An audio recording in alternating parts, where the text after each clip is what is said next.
Maoist మృతదేహాలకు post mortem జరుగుతున్న Warangal MGM ఆసుపత్రి ముందు ఆందోళన దిగారు విరసం ప్రజా సంఘాల నేతలు. ఇది ఖచ్చితంగా తెలంగాణ సర్కార్ బోటకపు ఎన్కౌంటరేనని మండిపడుతున్నారు.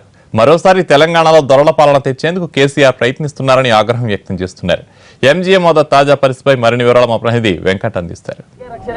తెలంగాణలో జరిగిన తొలి ఎన్కౌంటర్లో మరణించిన శృతి విద్యాసాగర్ రెడ్డిల మృతదేహాలకు సంబంధించిన పోస్ట్ మార్టం ప్రక్రియ కొద్దిసేపటి క్రితం ప్రారంభమైంది. అయితే వరంగల్ ఎంజిఎం పోస్ట్ మార్టం గది వద్ద పెద్ద ఎత్తున నిరసన వ్యక్తమవుతుంది. వీడియోగ్రఫీ అదేవిధంగా ఫోరెన్సిక్ నిపుణుల మధ్య పోస్ట్ మార్టం ప్రక్రియ నిర్వహించాలి. పోస్ట్ మార్టం ప్రక్రియ అనంతరం ఆ కాపీని ఆ తల్లిదండ్రులకు కావచ్చు, తర్వాత మిగిలిన హెచ్ఆర్సీ సంఘాలకు విడుదల చేయాలి, చూపించాలన్న ఏకైక డిమాండ్తో పెద్ద ఎత్తున వరంగల్ పోస్ట్ మార్టం గది వద్ద పెద్ద ఎత్తున నిరసన కొనసాగుతుంది. అదేవిధంగా పేరెంట్స్ కూడా నాకు అందుబాటులో ఉన్నారు. ఒకసారి మాట్లాడబోతుందో సురేషంగా చెప్పండి. శృతి చాలా అభ్యుదయ భావాలు గల స్టూడెంట్ కూడా చెప్తున్నారు. అంటే ఇది కూడా ఎట్లా చూస్తారు మీరు? మొదటి నుంచి కూడా నేను ఒక ఉపాధ్యాయుడిగా ఉన్నాను కనుక ఉపాధ్యాయుడు అంటే వీళ్ళందరినీ తయారు చేసింది కూడా ఉపాధ్యాయుడే, వాళ్ళకి తెలుసు. అయితే అందరిలాగా తను ఎందుకు ఉండలేదు అని అంటే చదువులో కూడా ఆమె 80% మార్కులు తీసుకొచ్చుకుంటూ బీటెక్లో కానీ ఎంటెక్లో కానీ అవి తీసుకొస్తూనే తెలంగాణ ఉద్యమంలో బలంగా పనిచేసింది, పాటలు పాడింది, సదస్సులలో పాల్గొన్నది, అనేక స్ట్రీట్ ప్లేలు వేసింది. అట్లా రజనీ కానిస్టేబుల్ రేపు చేసి చంపబడ్డప్పుడు దాన్ని కూడా తీసుకొని స్కిట్స్ చేసి ప్రదర్శన చేసింది. అంటే ఎవరి పక్షం నిలబడ్డది మీరు ఒకసారి ఆలోచించాలని మీ అందరినీ కూడా కోరుతున్నాం. మేము ఎవరి పక్షం నిలబడ్డది ఇవాళ మా బిడ్డ అంటే ఎవరైతే దోపిడీకి గురవుతున్నారో, ఎవరైతే అణచివేతకు గురవుతున్నారో, ఎవరైతే న్యాయంగా జరగకుండా పోతున్నారో, అన్యాయానికి గురవుతున్నారో వాళ్ళ పక్షాన నిలబడి పోరాటం చేసింది. ఆ తర్వాత ఈ కేసీఆర్ ప్రభుత్వం వచ్చిన తర్వాత ఈ విధానాలు చూసిన తర్వాత ఇవి ప్రజలకు న్యాయం చేసే విధానాలు కాదు అనేటువంటి దాంతోనే ఆమె ప్రజల పక్షాన నిలబడింది తప్ప వేరే ఒకటి కాదు. తెలంగాణ ఉద్యమం చేసింది, తెలంగాణ రాష్ట్రం కావాలని కూడా శృతి రోడెక్కిన పరిస్థితి, గతంలో ఉద్యమాలు కూడా చేసిన పరిస్థితి. మీరు ఎట్లా చూస్తారు? నా బిడ్డని చివరిసారిగా కూడా చూసుకోనియకుండా ఇంత ఘోరంగా ఎవ్వరిని అడ్డుకోలేదు, ఇంత దారుణంగా గేట్లు మూసేసి చాలా ఘోరంగా ఇట్లా అడ్డుకొని ఈ రోడ్ల మీద కూర్చుండే పరిస్థితి ఏర్పడ్డది ఈ రోజున.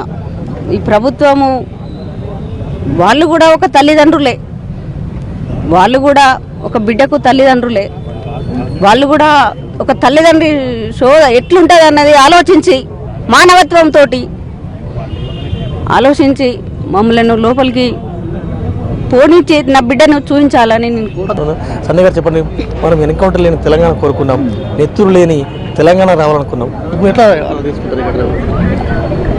అది మనం అనుకున్నాం, కానీ ఈ రాజ్యాంగపరమైన తెలంగాణను కోరుకున్నాం కాబట్టి పాలక భాగంలో దొరలే వస్తారు కాబట్టి ఈ పాలనా విధానం ఇట్లనే ఉంటుందని అనుకున్నాం.